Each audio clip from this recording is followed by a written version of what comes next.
भारत के किसी नागरिक को अगर फांसी की सजा सुप्रीम कोर्ट भी दे देता है तो सुप्रीम कोर्ट के इस फैसले को एक सिग्नेचर करके राष्ट्रपति, भारत के राष्ट्रपति के पास इतनी पावर है कि उस फांसी के सजा को वो रोक सकते हैं। और सुप्रीम कोर्ट में अगर एक मुस्लिम महिला को 3 तलाक का जो मसला गया था, क्या बानो करके नाम है, शाह बानो या क्या नाम है, उनका नाम हमें एग्जैक्ट याद नहीं आ रहा है, लेकिन जब एक मुस्लिम महिला सुप्रीम कोर्ट जाती है और सुप्रीम कोर्ट ये जजमेंट देता है कि 3 तलाक के बाद महिलाओं को मुआवजा मिलना चाहिए, इसके बाद उस फैसले को पार्लियामेंट में कांग्रेस की सरकार ने संशोधन करके, उस कानून में संशोधन करके सुप्रीम कोर्ट के फैसले को बदल दिया। और इसके बाद देश के सामने क्या कुछ आया सबको पता है। लेकिन सवाल ये उठता है कि सुप्रीम कोर्ट के फैसले को पार्लियामेंट में बदला जा सकता है, सुप्रीम कोर्ट के फैसले को राष्ट्रपति बदल सकती है, माफ कर सकती है सजा को। तो फिर बड़ा कौन हुआ, सुप्रीम कोर्ट, पार्लियामेंट या राष्ट्रपति? कौन बड़ा है भैया? अब कई केस में इस तरह के मामले आए हैं, देखने को मिला है सुप्रीम कोर्ट के द्वारा कि लोग डायरेक्ट गए सुप्रीम कोर्ट में कि हमारे साथ ये समस्या, आप इसके ऊपर सुनवाई करें। सुप्रीम कोर्ट का क्या जवाब आता है कि आप डायरेक्ट यहाँ नहीं आइए, स्टेप बाय स्टेप आइए। पहले आप डिस्ट्रिक्ट कोर्ट जाइए, हाई कोर्ट जाइए, इसके बाद वहाँ पे जो फैसला होगा, जो सुनवाई होगी, हम उसे देखेंगे। अगर आपको लगता है कि आप उसे संतुष्ट नहीं है तो मेरे पास आइए, हम उसे देखेंगे और इसके बाद हम तय करेंगे। आपको याद है ना, जल्दी का मामला आपको बताते हैं। मनीष कश्यप सुप्रीम कोर्ट में गए, 2 महीने से ज़्यादा का वक्त बर्बाद होता है। इसके बाद सुप्रीम कोर्ट कहता है कि आप हाई कोर्ट जाइए। सोचिए, आप चेन्नई जाइए। तो सुप्रीम कोर्ट के फैसले को बदलने की पावर किसमें है? अब सवाल ये उठता है कि ताल कटोरा में जितने लोग जाकर इसमें हंगामा कर रहे हैं, जितने भी हैं, जिसमें कुछ हिंदू भी हैं और कुछ नहीं, विपक्ष के सारे लोग हैं। तो सवाल ये है सबसे कि क्या आप सुप्रीम कोर्ट के फैसले मानने को तैयार हैं? अगर सुप्रीम कोर्ट का फैसला मानने को तैयार हैं तो फिर ये प्रोटेक्ट करने का कोई मतलब नहीं बनता है जब तक कि सुप्रीम कोर्ट का फैसला नहीं आ जाता है। एक बात। दूसरी बात, अगर आप सुप्रीम कोर्ट के फैसला को मानने के लिए तैयार हैं तो सुप्रीम कोर्ट का जो भी फैसला आएगा आपको प्रोटेक्ट करने का कोई अधिकार नहीं रह जाता है, उस फैसले को आपको स्वीकार करना पड़ेगा।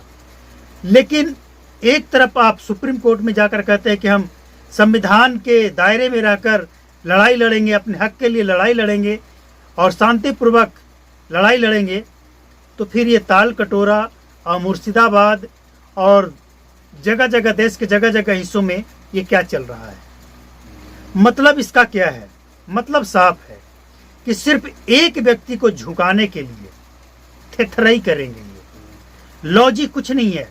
पार्लियामेंट में कोई भी नेता, विपक्ष में जो बैठा नेता है, कोई भी नेता, चाहे राज्यसभा या लोकसभा में, कोई भी नेता लॉजिक के साथ ये बयान नहीं दे पाया कि इस कानून के बनने के बाद मुसलमानों को क्या नुकसान होगा इस अनुच्छेद में।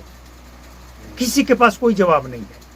वहीं ताल कटोरा हो या कहीं भी प्रोटेक्ट करने वाले के सामने जब भी मीडिया वाले कैमरा लेकर जाते हैं, माइक लेकर जाते हैं, उनसे पूछते हैं कि इस कानून से कहाँ आपको दिक्कत लगता है, कौन सा अनुच्छेद है जो नहीं होना चाहिए, उससे आपको लगता है कि मस्जिदें छीन ली जाएगी, मजारें छीन ली जाएगी, कब्रिस्तान छीन ली जाएगी, मुसलमानों के घर छीन लिए जाएंगे। आपको क्यों लगता है ऐसा? वो कौन सा अनुच्छेद है? लॉजिक किसी के पास नहीं है। हम प्रोटेक्ट करेंगे, विरोध करेंगे। क्यों करेंगे? क्योंकि एक व्यक्ति को नीचे गिराना है, मोदी को। भाई, ये देश संविधान से चलेगा या किसी के मनमानी से चलेगा? अगर संविधान से चलाना है तो फिर संवैधानिक तरीके से बात करो, थेथराई नहीं चलेगा। क्या कहा क्या जा रहा है? इतना भड़काऊ बयान दिया जा रहा है ताल कटोरा से, सुनकर आपके खून खौल उठेंगे। ये कह रहे कि हम अपनी जान दे देंगे, अपनी कुर्बानी दे देंगे, जब तक शरीर में खून का कतरा है तब तक लड़ेंगे। क्यों लड़ेंगे भैया? जान देना है तो दे दो, तुम्हारी जान का कोई कीमत नहीं है यहाँ। तुम्हारे जैसे गद्दारों के जान का कोई कीमत नहीं है। तुम्हारे जैसे कितने गद्दार आए और उनको छोटा कर दिया गया है। क्या फर्क पड़ता है ऐसे लोगों से देश में? कोई फर्क नहीं पड़ता है। ये देश के गद्दार हैं और कुछ नहीं है, जो सिर्फ एक व्यक्ति को झुकाने में लगा है और कोई लॉजिक नहीं है। अगर लॉजिक है, कोई कमेंट में भी अगर ये बताता है कि ये लॉजिक है तो बताए। जो पढ़ा लिखा है, मुसलमानों के नेता बनकर जो बैठा है, जो इस कानून का विरोध कर रहा है, जो सबसे ज्यादा अपने आप को होशियार मानता है, वो इसका जवाब दे दे। कोई जवाब नहीं है, बस विरोध करना है। कोई लॉजिक नहीं है, विरोध करना है। सबसे हैरान करने वाली बात तो ये है कि किसी नेता के पास, किसी भी नेता के पास बोलने के लिए ये नहीं है कि नुकसान क्या है इस कानून से। लेकिन नहीं, नुकसान मुसलमानों का नहीं है।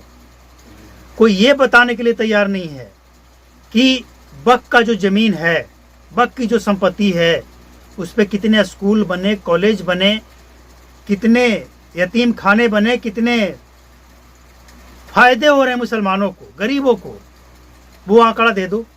किसी के पास नहीं है। सालाना कितनी आमदनी है, किसी के पास आंकड़ा नहीं है। लेकिन विरोध करना है। अरे यही तो जानना चाहते हैं इस कानून के माध्यम से कि चल क्या रहा है वक्फ बोर्ड में, इसमें पारदर्शिता है और क्यों नहीं पारदर्शिता आनी चाहिए।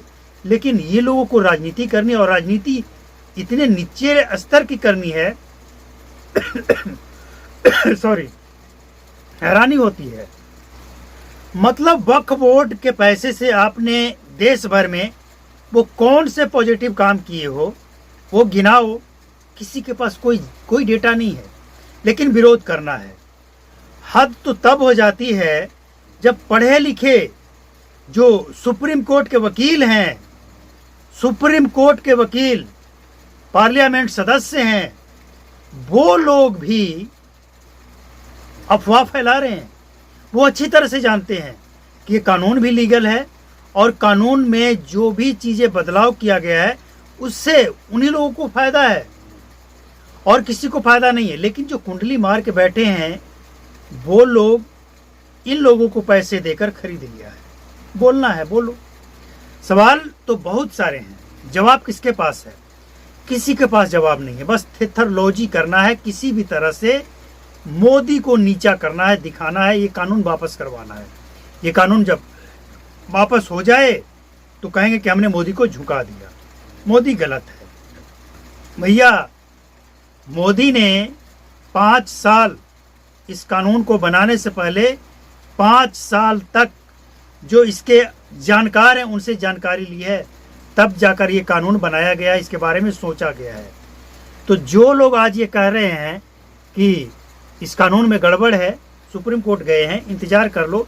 और अगर इंतजार नहीं कर सकते तो कम से कम मुर्शिदाबाद और देश के कई जगहों में इस तरह की जो चीज़ें हो रही है, इसके बारे में भी चर्चा कर लो कि क्या यही लोकतंत्र है, यही लोकतांत्रिक तरीके से विरोध हो रहा है। समझने वाली बात है, लेकिन जाहिल को समझ नहीं आएगा।